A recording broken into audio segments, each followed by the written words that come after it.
ஹாலிவுட்டில் video கேமை adapt பண்ணி நிறைய டிவி ஷோஸ், சீரிஸ், மூவிஸ் வந்திருக்கு. ஆனால் எல்லாமே ஹிட் அடிச்சதில்ல. Uncharted, Tomb Raider, Last of Us, Mortal Kombat மாதிரி சில படங்கள், சீரிஸ் தான் நல்லாயிருக்கும். அந்த வகையில் 2024 ஏப்ரலில் ரிலீஸ் ஆன ஃபால் அவுட் சீரிஸும் ஒரு வீடியோ கேம் அடாப்ஷன் தான். போஸ்ட் அப்போகலிப்டிக், அதாவது உலக அழிவுக்கு அப்புறமா நடக்கக்கூடிய விஷயங்கள் தான் இந்த ஃபால் அவுட் சீரிஸ். இந்த சீரிஸை தயாரித்து ஒரு சில எபிசோட்ஸை டைரக்டும் பண்ணியிருக்கிறது நம்ம தானே தலைவன் கிறிஸ்டோபர் நோலனோட தம்பி ஜொனாதன் நோலன். பயமுறுத்துகிற, வயலண்ட்டான, ஃபன்னியான, அதே சமயத்தில் வித்தியாசமான ஒரு சீரிஸாக இந்த ஃபால் அவுட் சீரிஸ் வந்திருக்கு. உலக நாடுகளுக்கிடையே அணு ஆயுத போர் நடந்து 200 வருஷத்துக்கு அப்புறமா இந்த கதைக்களம் ஸ்டார்ட் ஆகுது. பூமியில் அங்கங்கே சுரங்கம் தோண்டி அதுக்குள்ளே வசதியான மக்கள் சகல விதமான வசதிகளோடையும் வாழ்ந்துட்டு இருக்காங்க. அதை வால்ட்டுன்னு சொல்கிறாங்க. பூமியோட மேற்பரப்பு அணுகுண்டுகளால் பாதிக்கப்பட்டு வேஸ்ட் லேண்டாக மாறிடுது. வசதி இல்லாத மக்கள், ஏழைகள் இந்த வேஸ்ட் லேண்டில் வாழ்ந்துட்டு இருக்காங்க. கதையில் மெயின் கேரக்டர்ஸாக 3 பேர் வராங்க. லூசி மெக்லின் அப்படிங்கிற பொண்ணு காணாமல் போன தன்னோட அப்பாவை தேடி முதல் முறையாக வால்ட்டை விட்டு வெளியே வராங்க. அணாயுதங்களோட கதிர்வீச்சுகளால் பாதிக்கப்பட்டு உருமாறின உயிரினங்கள், மனித மாமிசம் திங்கிறவங்க, பவுண்டி ஹண்டர்ஸ், குப்பைகளுக்கு நடுவே கட்டப்பட்ட குடிசை நகரங்கள், ரெய்டர்ஸ்னு சொல்லக்கூடிய கொள்ளை கூட்டம், இந்த மாதிரி சட்டத்திட்டம் எதுவும் இல்லாமல் மண்ணும் மக்களும் சீர்கெட்டு போயிருக்க அந்த இடத்துல சர்வை பண்ணி அப்பாவை தேடிட்டு இருக்காங்க லூசி மெக்லின். அடுத்ததாக கவுல்னு ஒரு கேரக்டர். போருக்கு முன்னாடி ஒரு நடிகராக இருந்தவர் போரில் தன்னோட மொத்த ஃபேமிலியை இழந்துட்டு இவர் மட்டும் உயிர் பிழைச்சிருந்தாலும் கதிர்வீச்சுகளால் பாதிக்கப்பட்டு சாவே இல்லாத ஒரு மனுஷனாக மாறி இருக்காரு. அதே சமயம் இவர் முகம் மட்டும் கொஞ்சம் கொஞ்சமாக சிதைய ஆரம்பிக்குது. இப்போ இவர் ஒரு பவுண்டி ஹண்டராக இருக்கார். அரசாங்கத்தால் தேடப்படுறவங்கள பிடிச்சி கொடுத்து காசு வாங்கிக்கிறாரு. மூணாவதாக மேக்சிமஸ் அப்படின்னு ஒரு கேரக்டர். போருக்கு முன்னாடி இராணுவத்தில் ஒரு சோல்ஜராக இருந்தவர் அணு ஆயுத போருக்கு அப்புறமா ஒரு ஸ்டீல் ஆர்மரை போட்டுக்கிட்டு, அதாவது அயன்மேன் மாதிரி ஒரு சூட்டை போட்டுக்கிட்டு இவரும் இவரோட ஃபேமிலியை தேடிட்டு இருக்காரு.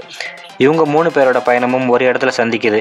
இவங்க மூலயமா அங்கே நடக்கக்கூடிய ஏற்றத்தாழ்வுகள், உயிர் வாழ்வதற்கான மக்களுக்கான போராட்டம், அங்கேயும் கார்பரேட்டால் நடக்கிற துரோகம், உண்மையாகவே அணு ஆயுத போர் எப்படி நடந்துச்சு, அதுக்கு யார் காரணம், இந்த மாதிரியான விஷயங்களை நமக்கு சொல்கிறாங்க.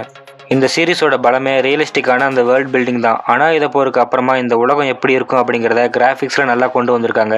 உருமாறின மிருகங்கள், வித்தியாசமான வெப்பன்ஸு, ஃபியூச்சர் டெக்னாலஜி அப்படின்னு அந்த கற்பனை உலகம் நம்பக்கூடிய வகையில் நல்லா கிராஃபிக்ஸ் பண்ணப்பட்டிருக்கு. நடிச்சிருக்கிற எல்லாருமே நல்ல பர்ஃபார்மன்ஸை கொடுத்துருக்காங்க. சீரீஸில் அங்கங்கே ஹியூமரும் நல்லா ஒர்க் அவுட் ஆகிருக்கு. ஆனால் ஒரு சில இடங்களில் அந்த ஹியூமரே பேக் ஃபயர் ஆகிடுது. சீரியஸாக எமோஷ்னலான ஒரு சீனை வச்சு அந்த சீன் முடியும் போது ஏதாவது ஒரு ஒன்லைன் காமெடியை போட்டு அந்த எமோஷன்ஸை ஆடியன்ஸ் ஃபீல் பண்ணுறதுக்கு முன்னாடியே டைல்யூட் பண்ணிடுறாங்க.